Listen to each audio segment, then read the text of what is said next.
নাহৰ ফুলাৰ বতৰ নাহৰৰ প্ৰেমিকজনহে নাই এই বহাগ তেনি উৰুমা অসমবাসীয়ে বিহু পাতিছে পিঠা পনাও কৰিছে আখৰা চলিছে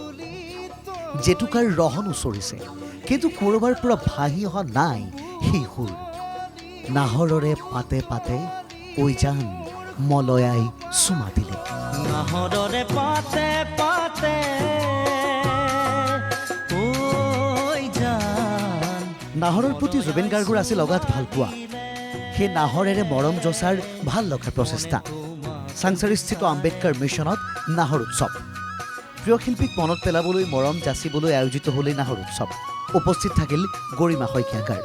গুণগুণালে জুবিন গাৰ্গৰ এই প্ৰিয় গীত অসমৰ প্ৰতিজন জুবিন প্ৰেমিক একোডালকৈ নাহৰ ৰোপণ কৰিবলৈ আহ্বান জনায় গৰিমা গাৰ্গে এই নাহৰ পাত গছৰ মাজতেই বিচাৰি পাব হিয়াৰ মুঠু জুবিনক গোটেই অসমতে পাৰিলে আমি যেনেদৰে পাৰোঁ আৰু সকলোৱে পাৰিলে ইয়াত সহযোগ কৰক আপোনালোকে গোটেই অসমবাসী ৰাইজকে মই আহ্বান জনাইছোঁ অনুৰোধ জনাইছোঁ আমি এজোপাকৈ অন্ততঃ গছ ৰোপণ কৰি আৰু তাক প্ৰতিপালন কৰি আমি যাতে তেওঁক আমি মনত ৰাখিব পাৰোঁ আৰু সেই দিনটো এটা বিশেষ দিন হৈ থাকে আমাৰ সকলোৰে বাবে হয় নাহৰ ফুলিল জুবিন হেনাই তথাপিও অসমীয়াৰ বাবে ঢোল বাজিলেও জুবিন বাঁহী বাজিলেও জুবিন নাহৰ তগৰ গোলাপ ফুলিলেও জুবিন কুলিয়ে মাতিলেও জুবিন এয়া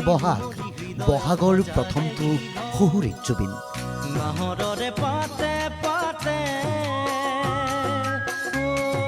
চাংচাৰীৰ এই নাহৰ উৎসৱে তাকেই প্ৰতীয়মান কৰে বাইহাটা চাৰিআলিৰ পৰা ধীৰাজ ডেকাৰ ৰিপৰ্ট NKTV+।